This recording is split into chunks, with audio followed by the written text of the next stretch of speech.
Hey, welcome back to the channel. And in this video, we're going to continue with the 1989 ZX7, the Ninja, and see if we can figure out why we have low compression in one cylinder and see what we can do about it. Stay tuned.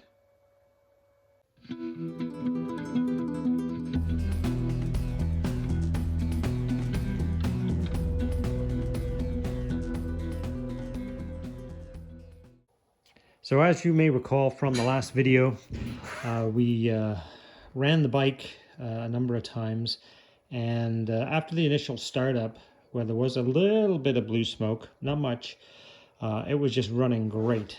It was idling well, seemed to be running well on all cylinders. There was no blue smoke out of the pipe, and then we moved on to doing the compression test, and I honestly expected it to test fine across the board, but it didn't. We got 190 on cylinder 1, we had 180 to 185 on 3 and 4, but cylinder 2, it started off at pretty much zero. I think it was about 10 pounds when I first tested it, and then I went back and I tested it again, and it was up to about 20 pounds, and then I tested it a third time, and it went up to 50 pounds, and then I was like, okay, well, why am I low compression? Because surely if that's a ring problem, then especially with that lower compression, I would have seen blue smoke for sure, I thought. So then I was expecting it, okay, I'm going to be dealing with maybe a burnt valve or valves that are too tight or something like that. So just to see what I could discern from some basic tests, I put a bit of oil, a little bit of motor oil, in cylinder number 2, and the compression immediately went up to about 130, I think it was. And so that was basically telling me for sure it was an issue with the rings, but still didn't explain to me why I wasn't getting any blue smoke when the bike was running. So my hypothesis was that maybe the rings are a little sticky. I mean, one of the things I was expecting was stuck rings in this bike because it had sat for so long. At least 10 years, maybe more, and I really didn't get any major symptoms of that beyond the initial startup where maybe there was a little bit of blue smoke. But so my working hypothesis and hope, let's put it that way, is that I have some sticky rings in cylinder 2, and my hope is I can unstick those so I don't have to tear this thing down. And so what I've done at the end of the last episode, which is basically an hour ago for me, is I put in some penetrating oil into the cylinder. So basically a cocktail of WD-40 and PB Blaster, followed by a healthy amount of diesel. So that's going to now sit and soak for today, and I'll crank it over and expel out of there whatever I can tomorrow. And then we're going to move on to the Seafoam Deep Creep. No, it's not Seafoam Deep Creep, it's just Seafoam. This is the stuff that you kind of chuck into your combustion chamber to get rid of all the carbon buildup and all that, the combustion chamber deposits and that kind of stuff. So I'm going to squirt a whole whack of this stuff in there and then let it sit for a day. And then I'm going to fill it up again with this stuff and let it sit for another day. So this video... certainly the first part of this video is going to take place over what is probably at least 3 days for me, condensed down into a handful of minutes for you. And then once it's soaked sufficiently, we're going to put the plug back in. We're going to put it back on the fuel bottle. We're going to back it up to the doors again and fire it up. And let's expect right away that there's going to be smoke, because you start dumping that amount of penetrating oil and motor oil and whatever else in that cylinder, it's certainly going to smoke a little bit. So we don't panic when we see that next time, but want to run it again and see what we get when we test the compression after that. I might test the compression before I run it just to see, but certainly after it gets run, I'll see what's happening there. Of course, my hope is that everything gets freed up and we can avoid a tear down, because I really don't want to do that. Can I do it? Sure. I've done it before. Do I enjoy doing that part of the process? Not as much. Not as much as a lot of other things I enjoy way more. But, you know, we do what we have to do. These are old bikes, and you have to expect it. So let's see how we go.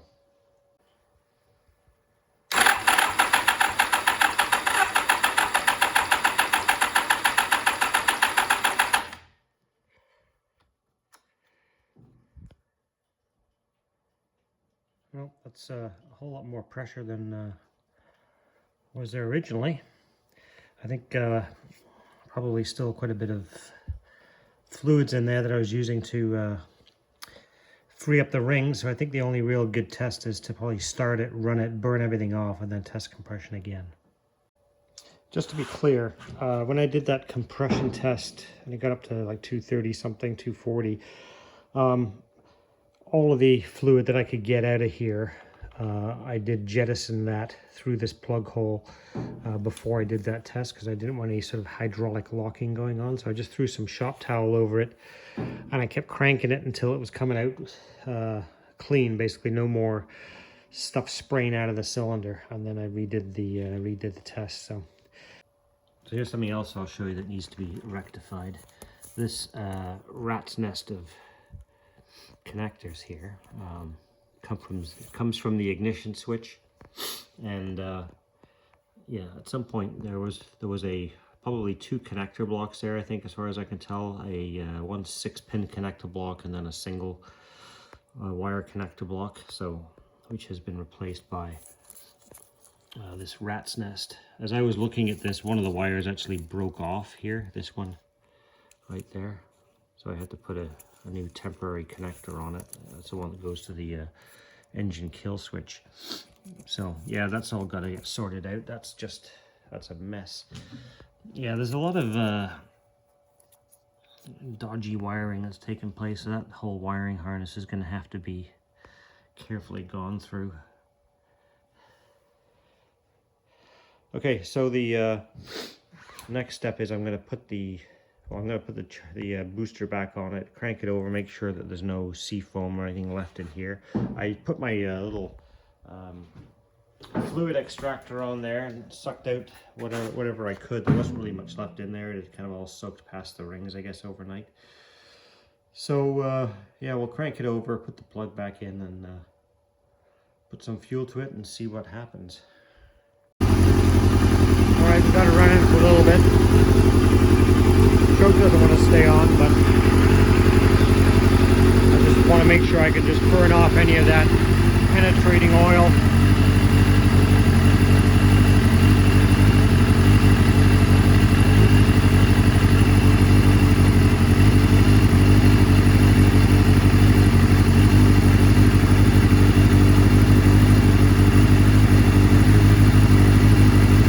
So number 2 is definitely burning hotter than the others for sure, which would explain why it looks a little leaner.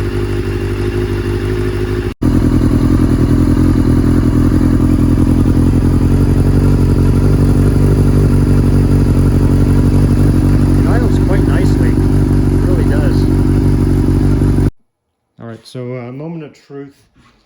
This is after some soaking in that cylinder with penetrants and sea foam and blah blah blah, and then I ran it to burn off any potential residual oil there, so I don't get any false readings on the compression. So let's see what we get with, actually before I do that,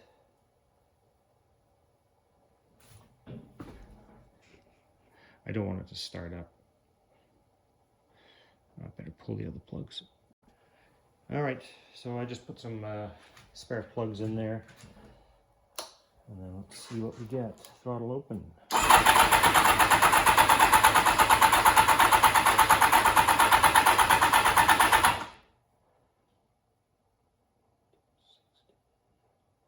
$170. So that's a big improvement. That's good. So definitely sticky rings. I think the smart thing to do is I think I might give it a bit more time with the sea foam. So going from 10 pounds in a similar comparable test to 170 pounds tells me that I had an issue with sticking piston rings, which not really surprising, just purely because of the amount of time that this thing sat. So that's good news. That means the more I run it, the better it will likely get. And yeah, happy. That's good. Okay, so today we're going to make some new these bullet style tabs for the left side fairing, because the tail fairing here has none left. You can see these guys have broken off, and this one is broken as well. So I'm going to make 2 of these and 1 of those, and in order to do that I'm going to use this one as a mold. So this is the good right side. You can see it's all kind of intact here, and the product I use for this is Plastex. If you haven't seen this stuff, there's lots of videos online, and the stuff is incredible. It's everything that the advertising says it really is. This is not a sponsored ad or anything for them. I've used this stuff for a long time, and it's incredibly good stuff. So basically, you can fix cracks with it. You can also fabricate missing parts like this. And the way that you do that is they give you these molding bars. This one's obviously been used before because it has a shape to it already. But basically, you heat this stuff up until it becomes pliable. And I have to be very careful because it has to be pretty darn hot to get to mold. So I use my heat gun. So it's a bit, yeah, it gets hot, really hot. But anyway, the plan is you heat it up, and then you form it and squish it around this whatever you're trying to replicate. So basically what you're doing is making you're making a female mold is what you're doing. Leave it for a number of hours. I'll probably just leave this overnight, and then you pop it off, and then you can then fill that female mold with the Plastex product, which is basically a powder, which is what that is, and a liquid, which is what that is.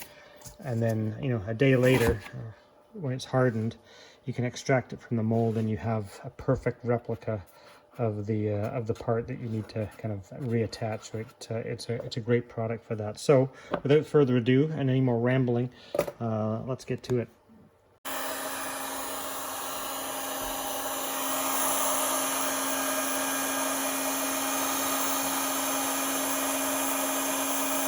This will take a little while to get this stuff heated up to the point that it becomes pliable again. So you just kind of keep turning it over and heating it. And I'll be honest, it has to get so hot that you're pretty close to burning your fingers, so I have to be careful of that. It's been a few minutes now. You can see it starts to get pliable. My God, that's hot. Holy cow. I could use some silicone gloves. That would be better, but I don't have any. And I'll take the largest piece. I'm going to flatten it out a little bit. I've already sprayed this peg here with silicone spray. Basically what I'm doing is I'm just squishing this thing right down tight onto this peg. That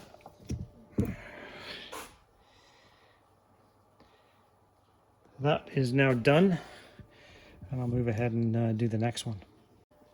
Right, so there's the other one done. So yeah, that's super hot. You do burn your fingers a little bit, but it has to be hot enough to be really pliable to get into all the little cracks and crevices and the shapes and whatnot. So yeah, unfortunately, I've not found a better way, but that works fine. So once I've cast these two, I'll take probably the smaller one, and I'll take a mold of this one tomorrow. All right, so if you haven't seen videos on Plastex before, check them out online, because it's a pretty cool product. So basically, I'll call it like a liquid ABS plastic. I think it's a similar idea to using acetone and ABS shavings, I guess, if you've heard of that solution before, but this is way more effective. So really what you get is a powder, I use the black powder, but you can get it, I think, in clear and red and different colors. And then the plastics liquid. So the whole idea is you have this little needle that you attach to the applicator bottle, and then you can drip and govern how much of the plastics liquid you can put on there. I forgot to get my screwdriver out.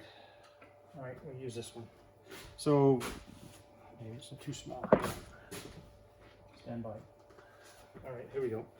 So, so basically what I'm going to do, you can apply this in different ways. I think I've shown it before. You can do kind of the drip and drop method, which I'll try to demonstrate for you. So this is the mold I made. You can kind of see how that looks there. That's the mold I cast off here previously. So the drip and drop is really, you just drip one drop of the plastics liquid into the powder, and then you immediately pick it up, and then you squeeze the bottle and you drop it into the mold. Now that's kind of a good method if you're doing like a crack repair or whatnot. You need to really control how much stuff you're going to put in, but in this case that takes too long. So what I like to do is just use a screwdriver and spoon the powder in, layer at a time, put the liquid in until it's soaked up all the powder. That, and then scoop some more powder in.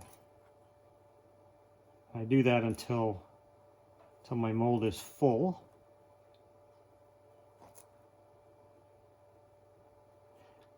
So basically it looks like that with the powder in there. You can see that, right?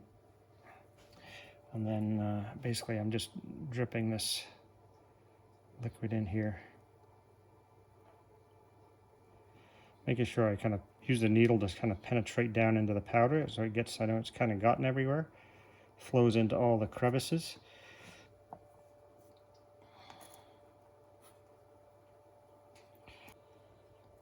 So there you go, that's how that works. So now I'll just set that aside for a day. It can be a little challenging getting a shape like that out of the mold just because of the kind of the knob on the top there. It really wants to hang in there, so oftentimes I use an X-Acto knife, a craft knife, to cut the this mold off. It works quite well. But yeah, I'm going to set that aside and wait 24 hours, and then I'll pull that back out, and then I'm going to do the same with this one. So that's all there is to it.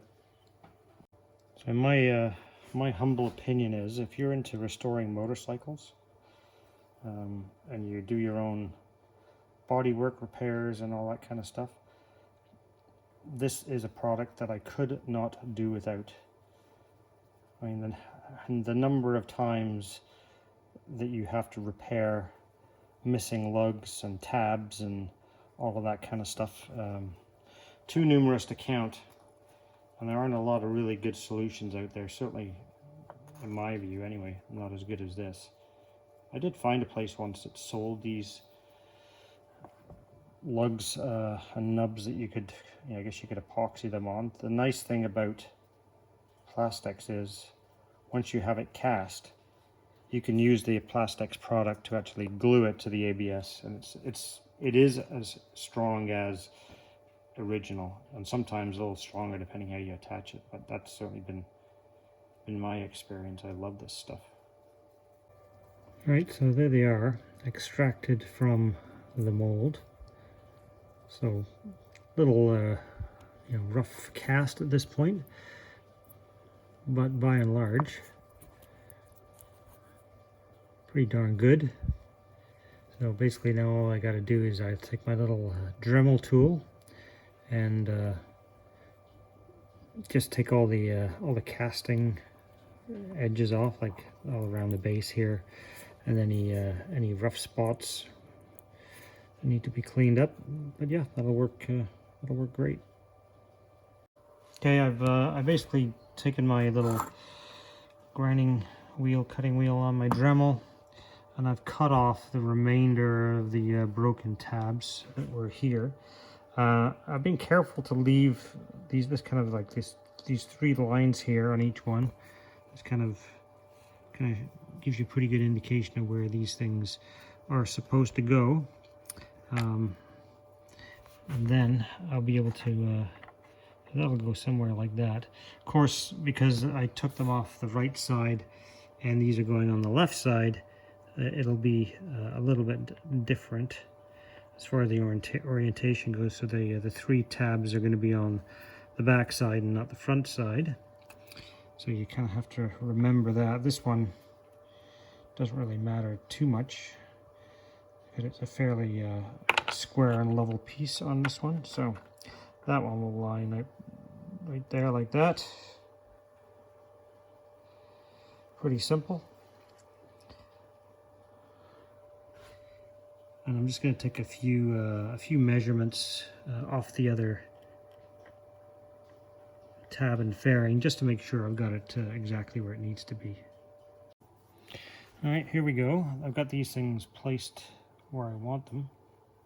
So I'm going to use the method where I just kind of drip the stuff into the powder here and pick up the drop.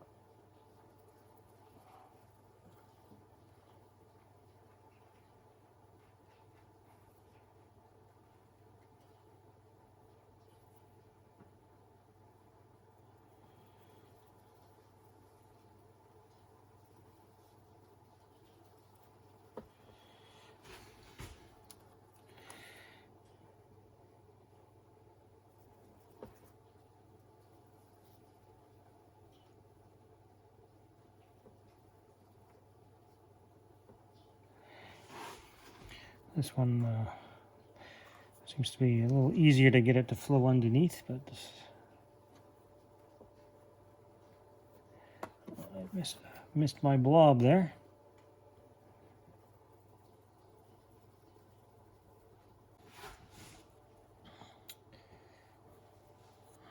Let's see how that looks.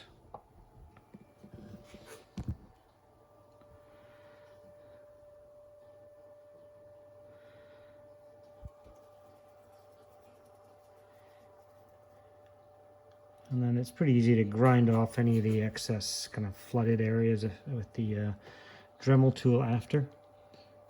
So I think that should do the trick. So what I am going to do is once this is set up, minimum 2 to 3 hours to make sure it's strong enough. Then I'll do a dry fit on the bike. We'll see how it fits up. But it should be fine, I think. So, not being familiar with the Oxford heated grips, it does appear that this grip and the throttle tube are all one piece. The grip does not come off the throttle tube by the looks of it. So I'm going to have to find a throttle tube. And then I also now have to try to get these out because these have been butchered and they're in real hard in there, real tight.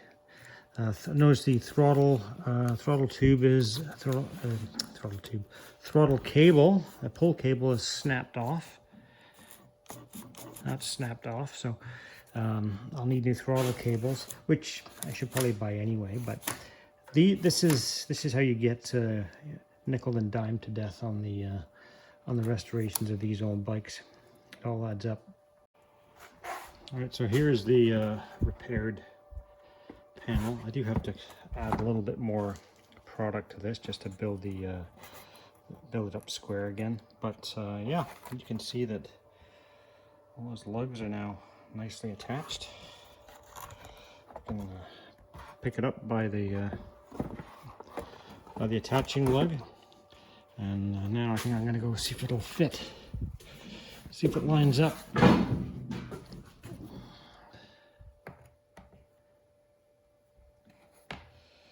That one there. Yes, perfect.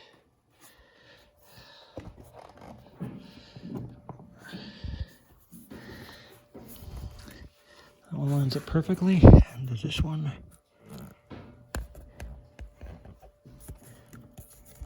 Oh, it's close. Yes. It does so. Perfect. So here's the other thing I noticed. As you get into a bike more and more and you learn about them, you spot things. So wrong chain guard. The chain guard is supposed to be a little aluminum there's a rear section that fits on here, and these ears have broken off. So I'm gonna have to figure out a way of... Yeah, so it does appear that there is supposed to be another mounting tab right here. There's one there, and then there's like a metal guard or shield that fits in here that's obviously missing along with the rear one. I did find one of these on eBay, one of the rear ones here, but it was, I think, shipped to Canada was like $150, and it, yeah, it's like crazy. All right, so I splurged, went on to eBay, and I bought the front chain guard and the rear chain guard. It was like over $200 from Germany, and at the same time, I figured I'd buy a new one of these because this one's been, you can't even read it anymore, and I just think that I just think this will be better if I can get a nicer one where you can actually see the lettering on it. It looks kind of bad. It might let the side down, I think. So yeah, we'll wait for that stuff to arrive, and then I'm also going to get ordering some other parts for this thing, bearings and whatnot. I have to order a new chain, sprockets likely. Needs probably neat. Well, the sprocket doesn't look too bad, but pretty gummy. Unfortunately, there are no chain and sprocket kits, so I'm gonna have to buy everything individually, which is fine. But yeah, I'm gonna have to. It's just gonna look like crap if you leave the wrong things. Even if the sprocket is okay, it doesn't look very good. We'll see if it cleans up, I guess, and go from there. But everything just looks so much nicer when you get a brand new chain and a new sprocket on there. So, and then I have to decide about this this muffler. You can see here the muffler, the rivets are completely euchred, right? It just, the pipe moves independently of the muffler. So I imagine because maybe it's been sent down the road and it's kind of banged around a few times, and it's just, yeah, we'll see about that. I don't know what it is. I mean, it might be a muzzy. I'm not sure. So, I mean, it wouldn't be difficult to re-rivet that. This end cap's a bit janky, which again, it can all be cleaned up, but we'll see. We'll make those decisions along the way. And yeah, new throttle cables are on the way as well. I ordered those yesterday. This one is frayed. This one is snapped off, so there's no point in putting those back on. That's just not safe. And the surprises just keep on coming. So this is what was keeping the infill panel on here. It's like, golly, it's supposed to look like that. It looks like that. This looks like it was cut off, and this monstrosity. Now I gotta try to find one of those. Excellent. All right, time to drain the coolant. I'm gonna drain the coolant and take the radiators off and get the oil out of this thing. And then we can start the full disassembly process.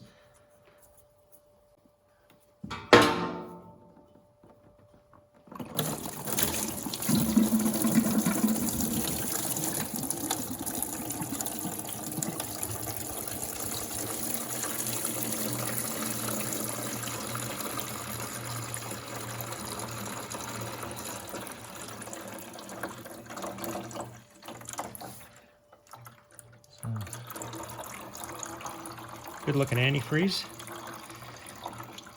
Right, carbs are back off, and then as always, you make sure you plug these intake manifolds. I don't have any custom-made plugs or anything like that. I just stuck some shop towel in there just to keep bits of debris and whatnot out of there. Better safe than sorry, right? So on this lower radiator hose, there was actually 2 gear clamps. Or Jubilee clips if you're from the UK. I don't know if you can tell from this angle or not, but that lower fitting is pretty badly kind of flattened out. And this isn't totally round, so part of what I'm going to have to do, I think, is see if I can straighten that out and get a better kind of a round fit. So there was one clamp around about there and then another one here, but the actual hose itself is also kind of flattened because it's kind of taken on the shape of that elbow. So there's lots of evidence when this thing has been dropped in the past that it certainly went down on the left side. So I imagine that this was kind of part of the collateral damage from that whole process. So I'm going to see if there's something that I can just start to tap into here once I get it off the bike and just kind of start to open it back out and reshape it. You know, something of the ideal kind of shape and size actually is something like this. If I have something in the right diameter where you have kind of like a ball on the end and you can gently put it in and just kind of tap it, heat it up a little bit and just kind of reshape it. Being very careful, obviously, not to crack that aluminum, because once it's been dented in like that, it tends to become a little less forgiving when you start to tap it back out. So you've got to be very, very, very gentle.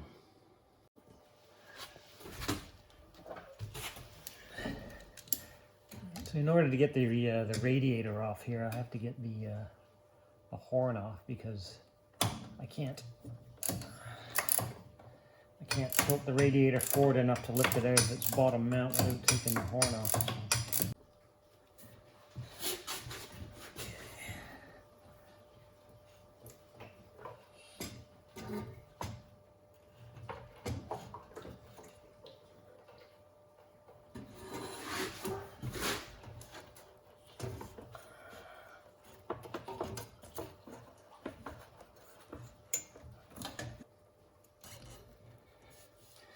There we go, radiator out.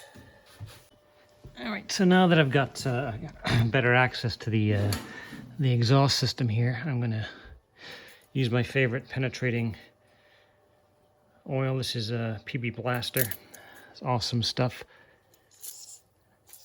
I mean, I do use WD-40 from time to time, but to be honest, PB Blaster is 10 times better. So if it's not available where you live, it's a shame, because it's really good stuff. Let's give it a good soaking.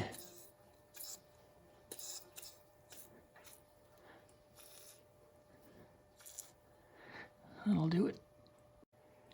So I pulled the other 1990 out for inspiration. I hadn't had this out of the lineup here for quite some time, and a bit of a shame, to be honest, because it's such a beautiful bike. I'm really pleased with the way this one came out. And part of the problem with having bikes tucked away in the lineup, even though you can kind of see them all, is that until you actually pull them out, you don't really appreciate the lines and the colors. And yeah, this one's particularly lovely. Pretty soon, this one will look like that. I'm not sure if you can see in here or not, but this bracket right here, this one is for, this is a mount for the radiator, and then back here is the mount for the oil cooler, and the hole, you can kind of barely see it there. Let's see if I can get in. Not very well. There. That hole's for a bolt, and that bolt's supposed to go into a mounting tab, and you can just kind of barely see back there that that mounting tab is broken off. So that was zip tied onto the frame. So I'll be making another mounting tab, and the guy that's hopefully gonna weld on some tabs onto the swing arm for the chain guards is also gonna have to fix that. This bike is the land of 1,000 zip ties, it seems. Friggin' zip ties everywhere. A lot of this stuff is not routed properly. This is supposed to go over into here. Yeah, oh well, let's get this oil cooler off.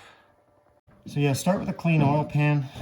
That way you know if you find any bits of metal and crap and whatnot in the pan, yeah, at least you know where it came from. Right? Starting with a dirty oil pan, you have no idea. You really have no idea which job it was from, so you know, it's like working with the ultrasonic cleaner. Right? Clean it out after every time you use it. And then if you find something sitting in the bottom, there is no doubt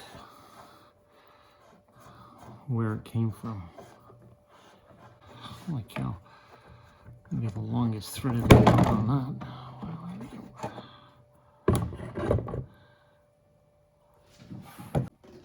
Alright, so then I unbolt the frame assembly here that holds the oil cooler on. The other side off already.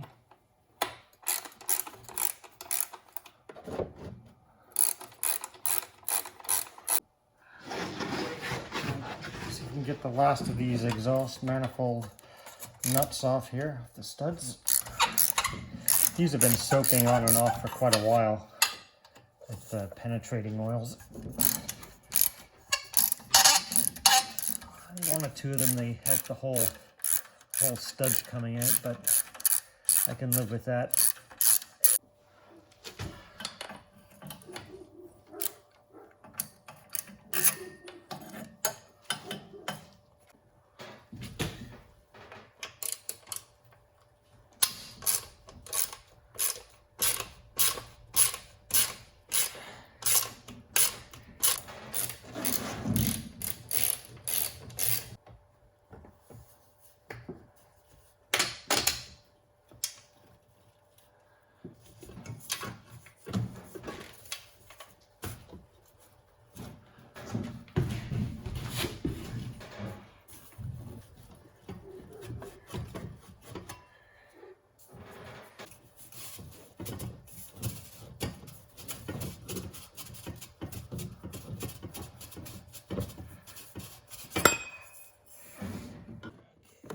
Get these guys out.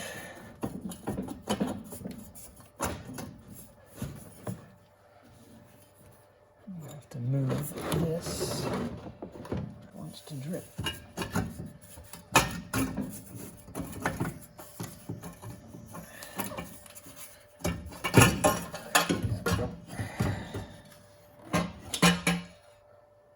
Beautiful. Alright, so let's pull the drain plug. Get the oil drained out of here. Easiest said than done. Let's get a breaker bar on that. I'll still never understand why people insist on cranking down oil drain plugs so tightly. It just doesn't make any sense to me at all.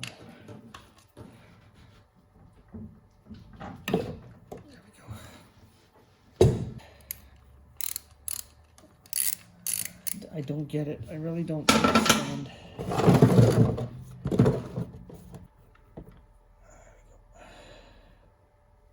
So just an update on the compression situation, just so we're all on the same page. I did redo the compression test, although I didn't film it. I kind of forgot to have the camera going.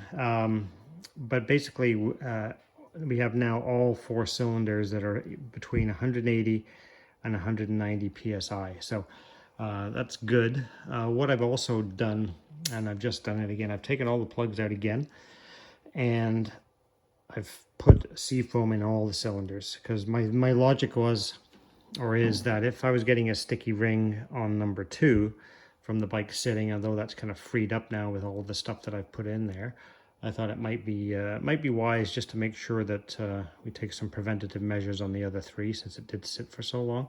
So I've shot a bunch of seafoam in there. That'll help clear away any of the carbon deposits between the rings, and we'll see how that goes. It should be. I'm not expecting it to make a whole lot of difference on compression. I'm just trying to make sure that I can get rid of any of the residues that might cause rings to stick down the road with it having sat for as long as it did. So that's done. Here's the exhaust system. So obviously we'll need to clean up all of this stuff. There'll need to be new gaskets going on there. And this pipe, if it gets reused, will have to be, replaced. There's all kinds of rivets that are missing or broken off. Again, probably because it's been dropped, I imagine. It's kind of sheared the rivets off. So we'll clean it off and see how it looks. It's kind of strange that, normally these, I don't know if the end caps here, the exit caps are normally mild steel, which that's kind of looks like it because it's rusting. Normally they're, aluminum or stainless, the same as the rest of the pipe. But yeah, we'll see. I do have a replacement aftermarket pipe that I could potentially put on here. I just have to see how this one cleans up, how it looks versus the one that I have to put on the new one. We'll see how it all. It's got to look period correct, right? You can't go and buy one of these newer kind of funky shaped cans with carbon fiber and all that kind of stuff. I just don't think that looks great. Maybe the carbon fiber is okay. I don't mind that part of it, but the ones that are kind of elongated or triangular or whatever, that kind of look doesn't really fit on this bike. It pretty much has to be a cylindrical pipe, an old school look to it, no matter whether it's a carbon fiber or a polished stainless or aluminum can, I think. Just my personal and humble opinion. All right, get these oil lines off here. It's a good idea to clean out the inside of the heads of these alum bolts before you try to crack them off. And I like to just use a real quick snap motion. That way it reduces the opportunity for the inside of the alum heads to strip out on you. At least that's what I find anyway.